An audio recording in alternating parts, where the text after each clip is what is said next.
Hello, my name is Jason JROCK Houston. You guys are listening to an interview being done for Under Influence. It's my great pleasure to be speaking with drummer Judy Cocuza, also known as Criss from the Kiss Trubute Band. PRISS, how are you doing tonight, Judy?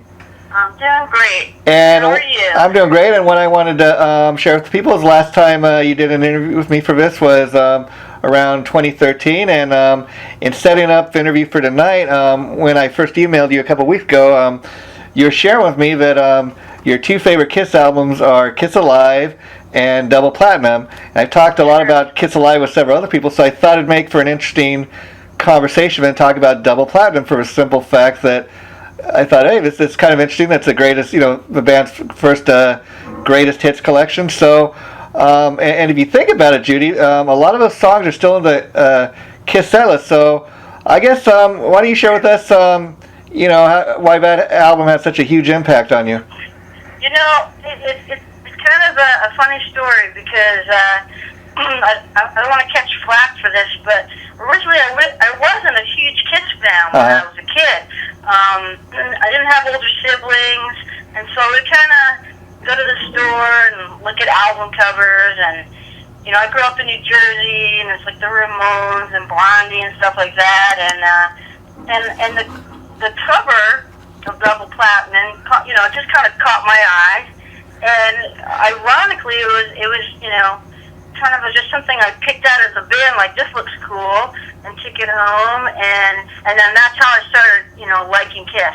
Well, it's kind of funny because Kiss is one of those bands for, a lot of kids who first discover Kiss. A lot of times, people don't even have any idea that it's a band. They think they're superheroes or monsters or something, and a lot of times people get turned on to Kiss, like just based on the image. I know a lot of people say the same thing about Iron Maiden. I remember Scott Ian, I heard once saying first time he's seen an Iron Maiden album, he knew nothing about the band, but just that Eddie mascot on the cover made him want to go out and buy the album. So now let me ask you, so once you got that Double Platinum album, what did you think of Strutter 78? Because, again, that was a kind of a new remake of an original song on the debut album. When I first heard it, that was kind of my first, time hearing it. I really didn't have any basis to compare it to when I first heard it. But, I like how they do different versions. I think from a band standpoint, you want to try different things. You want to mix it up a little. People want to hear the same song, but if you're playing that same song every night, night after night after night, it's time to mix it up a little bit. Yeah, and it's kind of interesting. Again, we're talking about the Kiss's very first greatest hits collection, but after you shared with me that's one of your favorite Kiss albums, I kind of thought, like I said, well, wow, it's kind of interesting because a lot of these songs are still in the Kiss set list, and to know somebody that you're just maybe turning on to Kiss for the first time, that's one of those albums like even Kiss Alive 1 or Kiss Alive 2, you could say, okay, you want to know what Kiss is all about, check out this Double Platinum album. These are all the songs you'll hear on the radio. These are their best known hits, and I think it's kind of interesting that you picked that album out. Well, it's interesting too for us. Ironically, now that I'm in a Kiss Trubute Band, we talked about, what songs do we want to play? What songs, you got to play certain hits and all of that, of course, But it's interesting because, when I go back and I look at Double Platinum, for the most part, that is our set list too. I mean, these are the songs people want to hear. Love Gun, God of Thunder, Firehouse, all these songs that were also on Platinum are still the songs that people really want to hear today. It sums it up. It really does. I mean, I love Live. We've done the whole Live album too. And I just think that those beginning records, like you said, that first greatest hits, it kind of sums up these really great Kiss tunes that can just, they withstand the test of time for sure. Yeah, and it's kind of interesting because, again, the album originally came out in 78, but again, this is an album you could kind of have somebody say, you want to know what Kiss is about, check this out. But and even even then, not knowing that having never heard of any of the music from the 80s or 90s, again, it's still a good blueprint for Kiss, because that's a huge part of a set list. That's a huge portion of what the Kiss Army is still listening to all these days, all these years later, 40 years, something later. It's really true. I mean, if you look at Alive, there's a lot of the same songs. If you had to have one Kiss record, I mean, and Kiss fans will argue this, but I don't know if it's a sentimental thing for me as well. But if I had to just take one, that's the one I would pick, just because that's the first one I heard, and these are the songs that are just, to me, like you said, still on the set list, still on the fan, still, and there's, that says something about a band, that record from '78, you still want to put on, and it still holds value today. I mean, it really says something to, the song value, and, I think people think of Kiss and they think, the makeup and the showmanship, and, that's definitely really important. But it's funny because, when we talk about it, and the PRISS girls talk about it, it's really, they have some really, really great tunes that Kiss fans know. But, a lot of, outside the Kiss world, a lot of people don't really appreciate how many good tunes the band really, truly has. And that's a good example of a record you could give to someone who's not a Kiss fan and say, oh, seriously, just listen. Listen to the tunes. And never mind about Alive, never mind about the makeup, never mind about the show, which, it's all great. But stick this record on, listen to the tunes. These are good songs. See, to me, Judy, one thing that I've always thought about Kiss too is just the songs. What great songwriters Gene and Paul especially are, because I mean, these are guys that they've sold more records than their heroes, the Beatles, the guys they grew up on, and Kiss, again, you give somebody that double platinum album, even if somebody's even just a moderate Kiss fan. Who at this point in time, who hasn't heard Rock and Roll All Night or Shout Out Loud on the radio at least once, And the interesting thing about it is, you put on any Kiss song, even something off of Revenge, and these are songs that they all got catchy hooks. They're all things you remember. They stay in your head, and that's what's always impressed me about Kiss. I've always thought, if you're talking about Kiss or Motley Crue or any band, what really, you could have the greatest looking band, but if you don't have songs with hooks and stuff, you're not going to go that far. That's why Kiss is one of the few bands that's been able to keep going for 40 years. And if you compare double platinum next to like Smashes, Thrashes, and Hits, which was the band's second greatest hits collection they released back in 1988, to me, it's a different time. But okay, with Smashes and Thrashes Hits, we got two new tracks, 2 new studio tracks, and 2 new music videos, and then we had Eric Carr redoing Beth. So they did give us a little something extra, but you did not get the double album like you did with double platinum. It was just all on one CD. And again, kids are missing that, because at least when I was growing up, I mean, I remember going and buying all the new releases.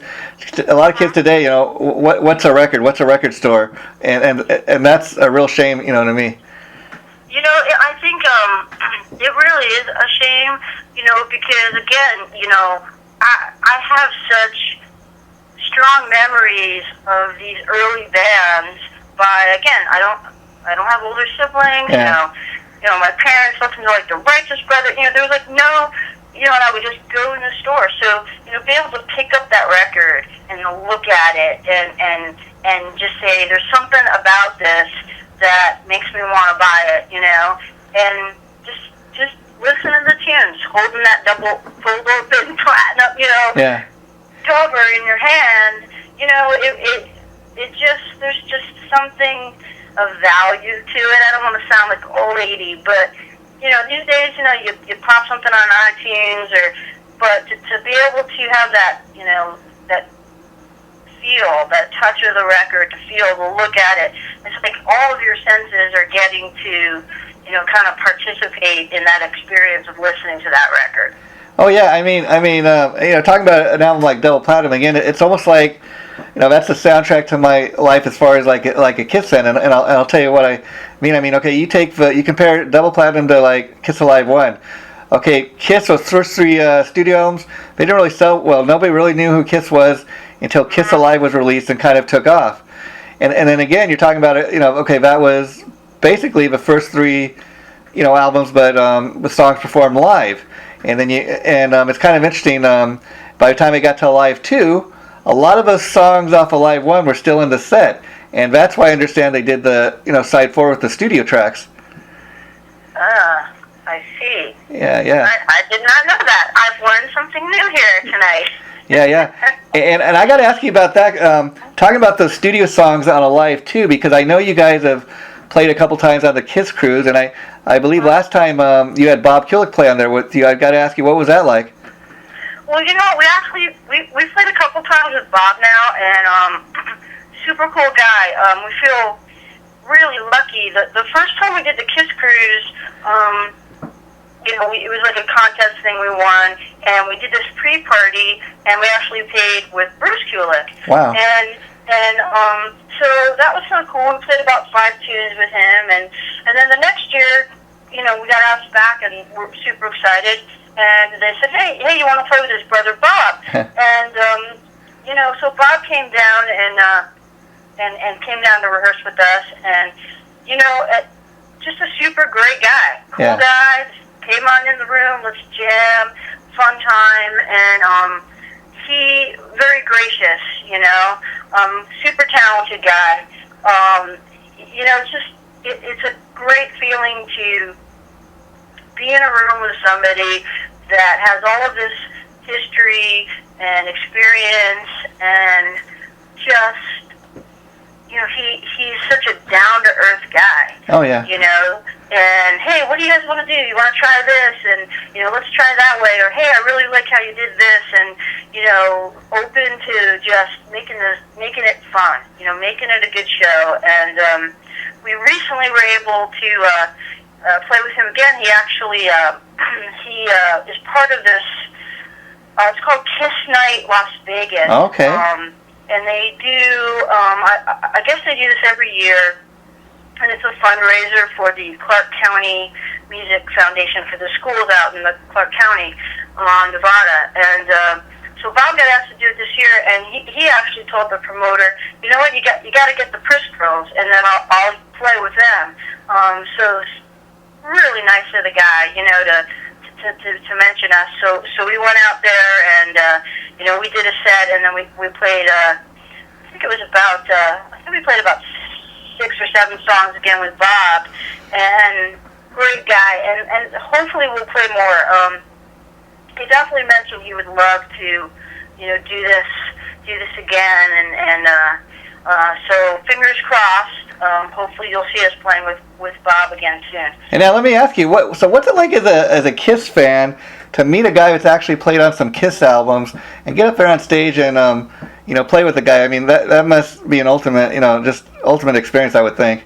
It's to be honest, it's nice to have that validation that here's somebody from the Kiss camp, and they're treating you with respect. They're acknowledging what you're doing.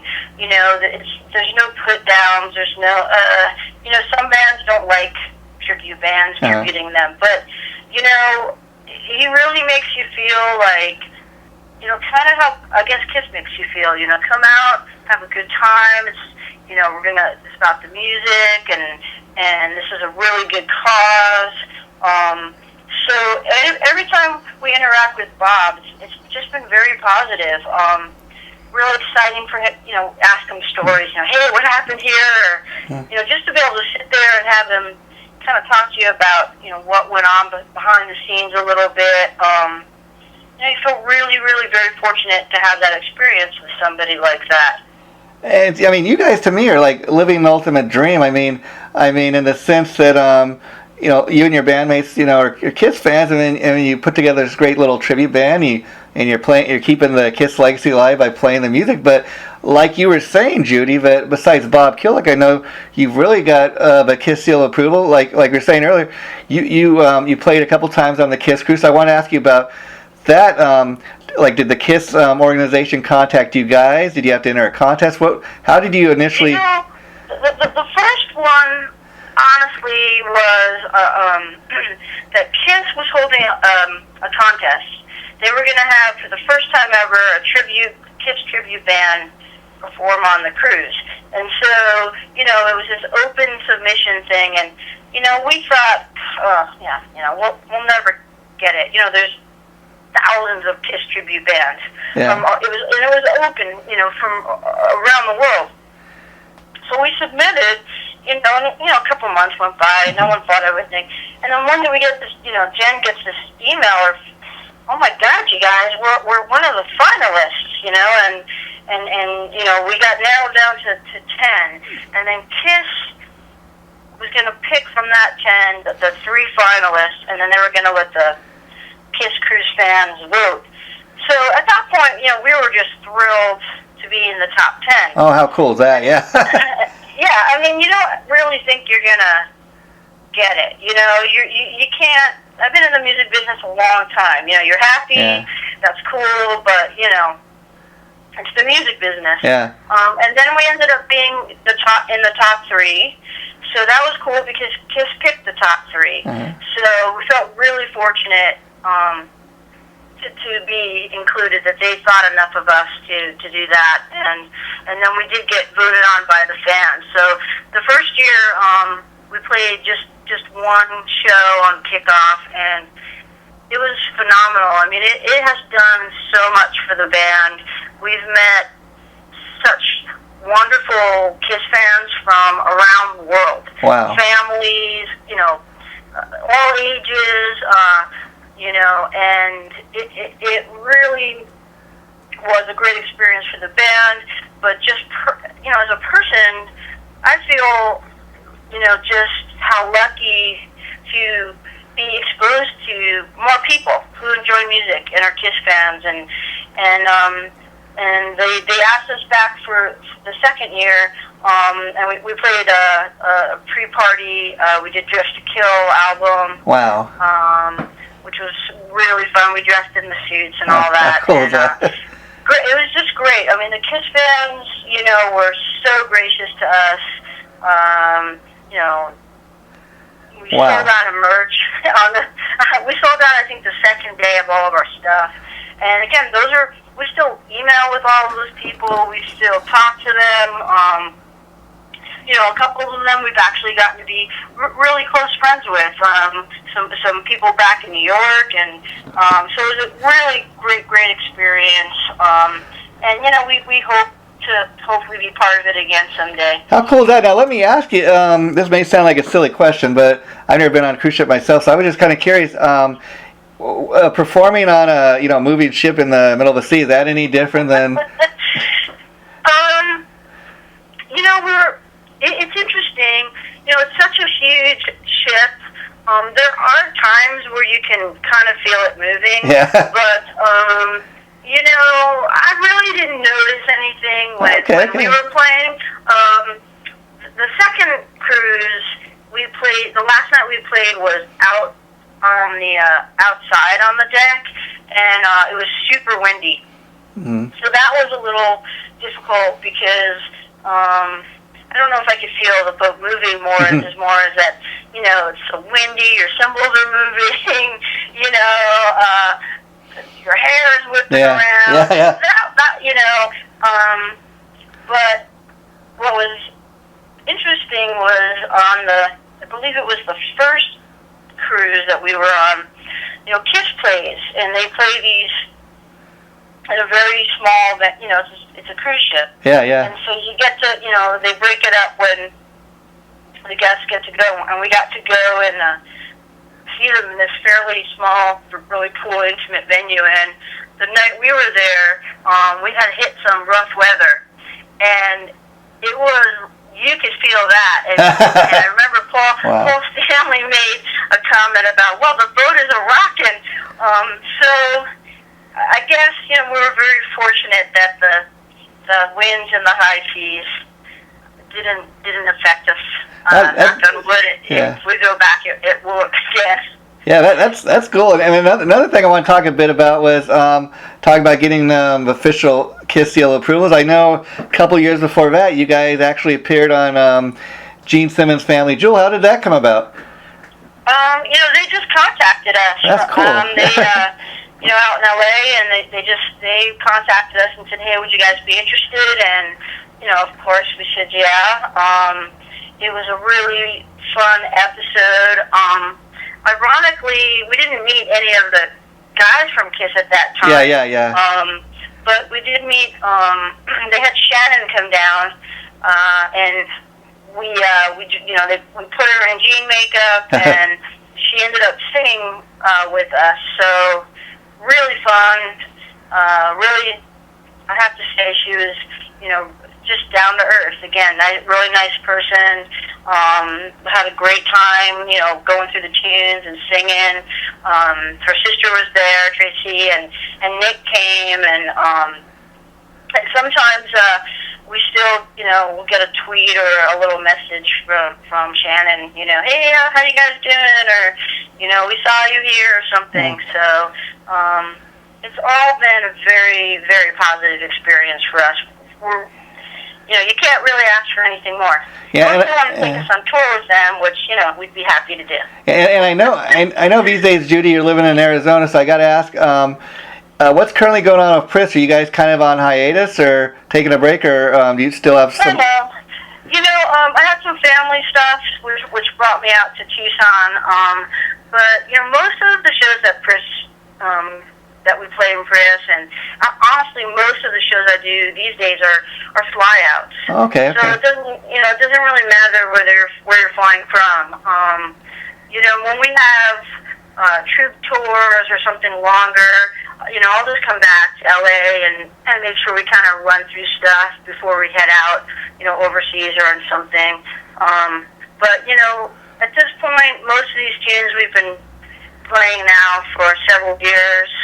You kind of brush up on them, but, since we're flying, it really hasn't, dampened things or, slowed us down too much. Oh, that's cool. Now, while we're on the subject of PRISS, I was curious, have you guys ever, because you've been doing this for a number of years, like you're saying, you kind of got the Kiss seal approval. Have you ever thought about putting together some type of, DVD or just recording some of the songs, put out on a CD or something like that? Well, that's where it gets kind of tricky. Yeah. That's why I'm asking. Yeah.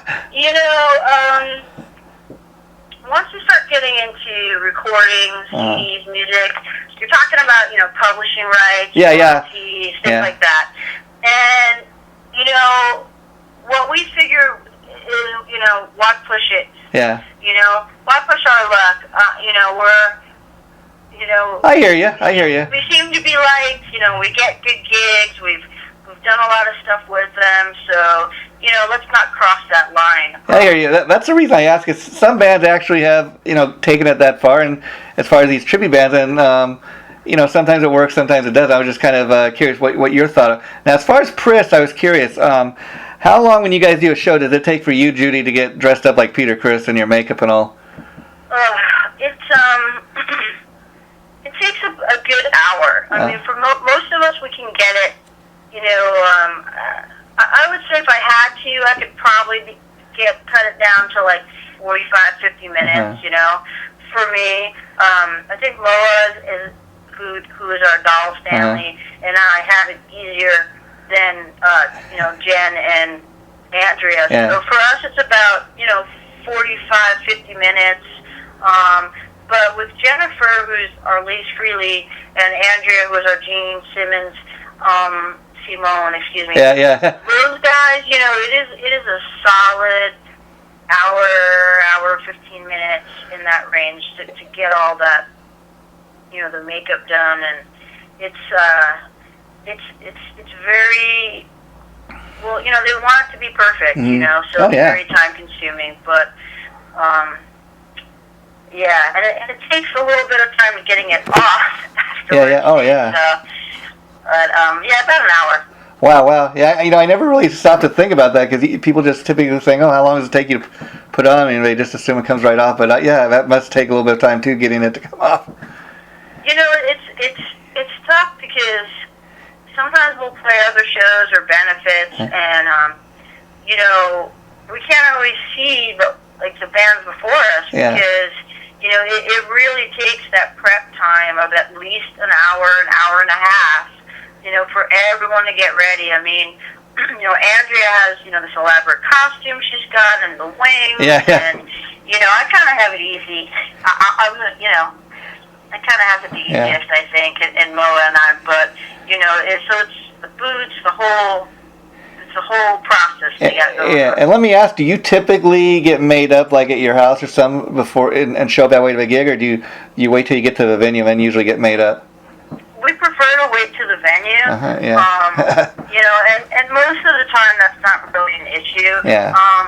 Sometimes, you know, like for example, we just did that Kiss night, the charity night. Oh, okay, yeah. It was like an all-day event, so there really wasn't a designated area to get our makeup on. So we got our makeup and dress and everything at the hotel. So it's always fun to, you know, come down to the hotel lobby, dressed up in full garb, you know, it's like taking pictures every 10 feet to get out to the car, but, you know, it's fun. And again, one interesting thing about, you know, for you, I would think dressing up a part of Peter Criss is, you know, again, Peter Criss, you know, typically drummers don't sing a lot, but he's, you know, he sings quite a bit, you know, in the Kiss show. So do you ever get a chance to sing any of those Peter tunes, or?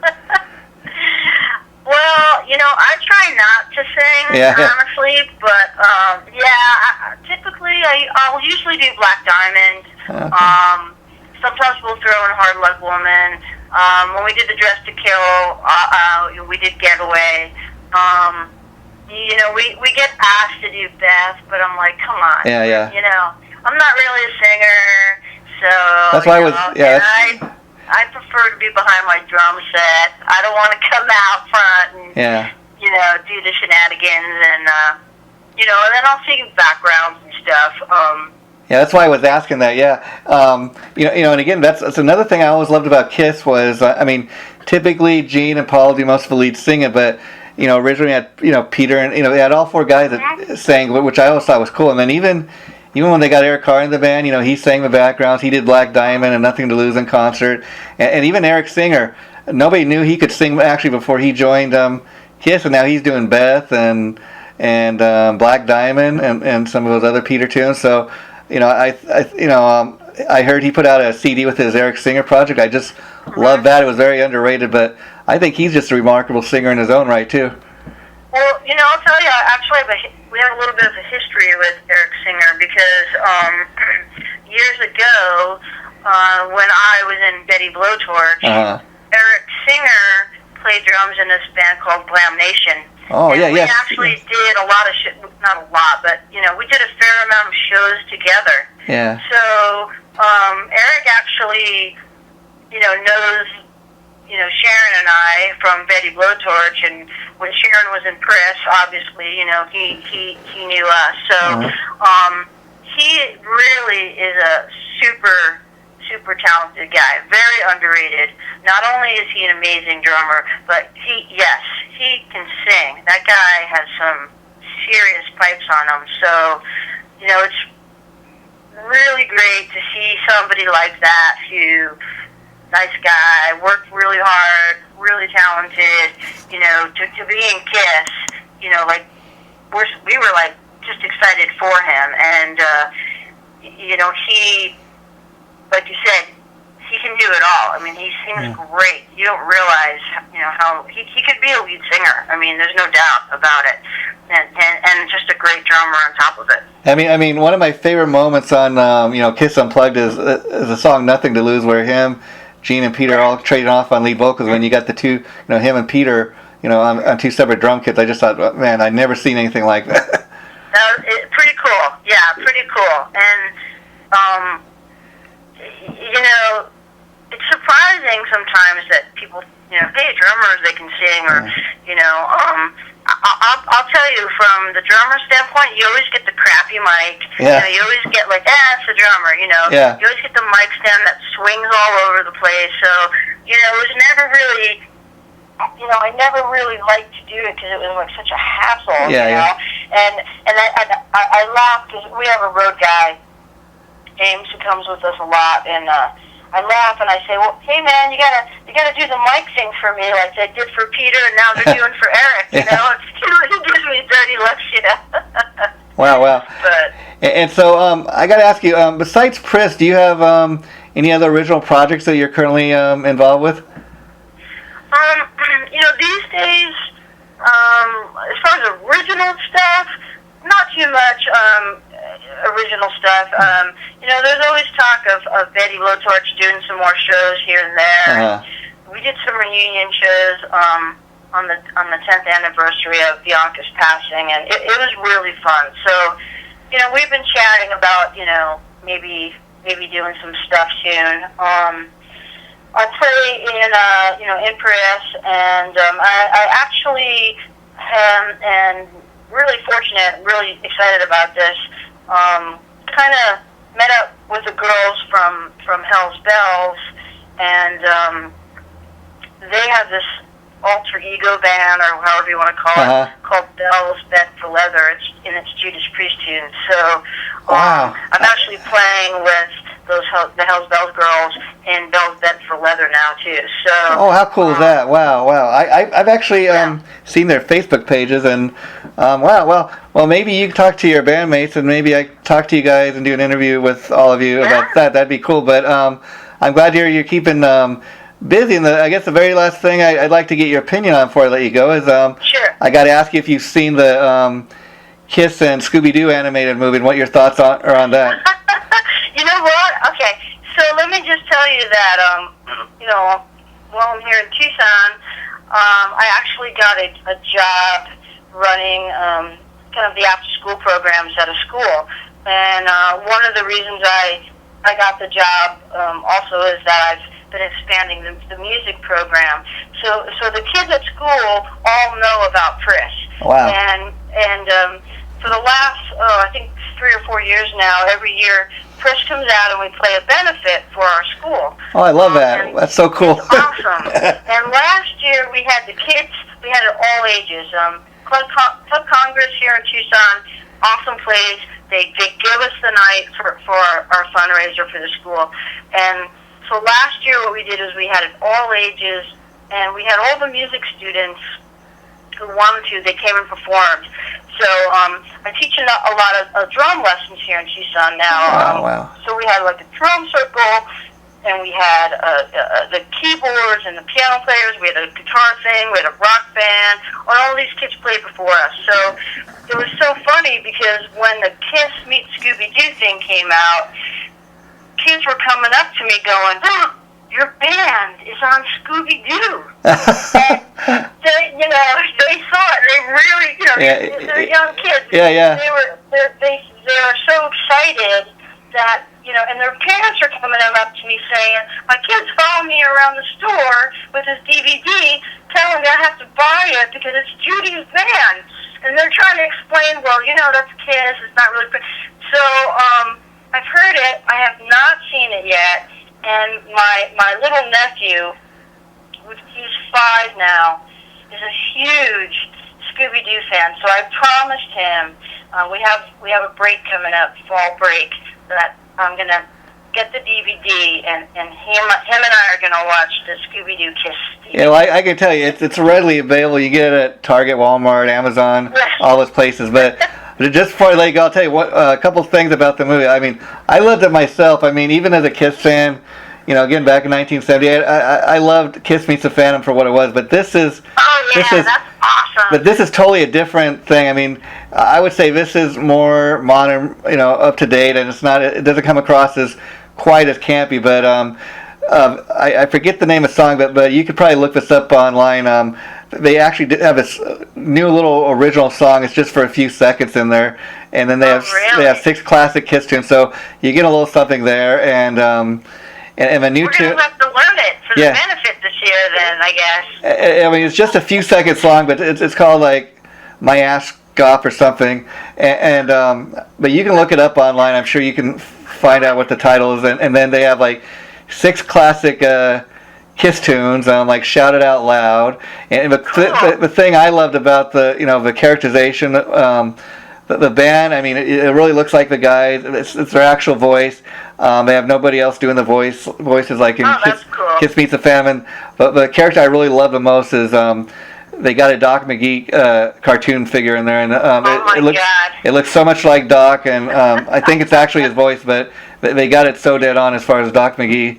And oh man! So it's worth checking out. It's really worth checking out. But again, now I really can't wait to see it this week. So yeah, and that's the last thing I'm gonna say. Like you're saying at the beginning of the interview is, see, that's the thing about Kiss. I mean, Kiss is more of a rock band, Judy. I mean, they are pop culture. I mean, what other? Not even the Beatles you'd ever see. The Beatles and Scooby Doo, and Kiss is so much bigger than any one member. I mean, it even gives me a kick when I hear Paul and Gene saying, well, a few more years we're going to retire, and me and Paul, and we're going to get even we're replaceable. We're going to get other members to replace ourselves, which, maybe they'll be able to pull it off. I don't know. But, who knows? But they're the only band, if any other band out there, I don't think would be able to pull something like that off. It's just amazing how far they've taken that band, the merchandising and just the characters and everything. It just amazes me. It really...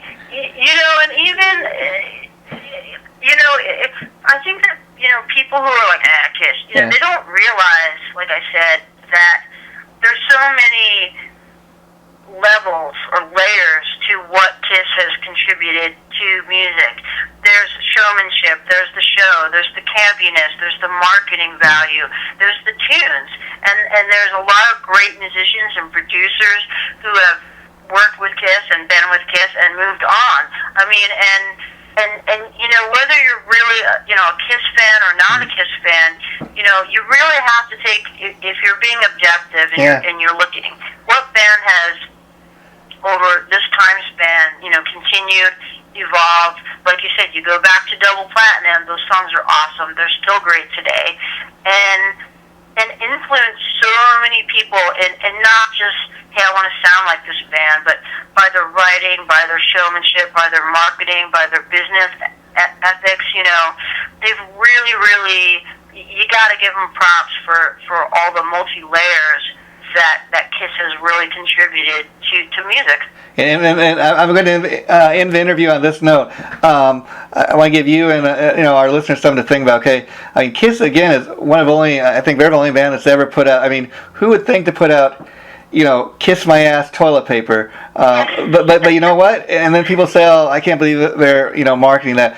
But I ask you, who's stupider, the band putting out Kiss My Ass toilet paper, or people that buy it? And then there you go. And then on the flip side of that, I mean, they're truly the one band that you can take to your grave. I mean, I heard that like when Dimebag Darrell died, they donated a Kiss casket to him. And I know he's a huge Kiss fan. Could you just imagine? I mean, if he knew he was buried, from what I understand, he was not only buried in a Kiss casket, but he was buried with one of Eddie Van Halen's famous guitars. Is on the back cover of Van Halen too. So I mean, they're really the only band you can literally take to your grave. I mean, not many other bands can say that. I will tell you that I do know that for a fact, because when Sharon and I met Gene Simmons, when Bianca passed away, Bianca was a huge Kiss fan, and it was a real big influence of Betty Blowtorch, not necessarily musically wise, but even just put on that show, get out there and have a good time. And Bianca was cremated, and her ashes are buried in a Kiss lunchbox. That is a true story. And we told Gene Simmons that, and he said he verified that they sent that Kiss casket to Dimebag Darrell. So that is straight from the horse's mouth there. Wow! How well, that's just amazing. When you think about it. But well, again, Judy, I want to thank you so much for taking time to do this interview. I really enjoyed talking to you, and like I said, maybe down the line.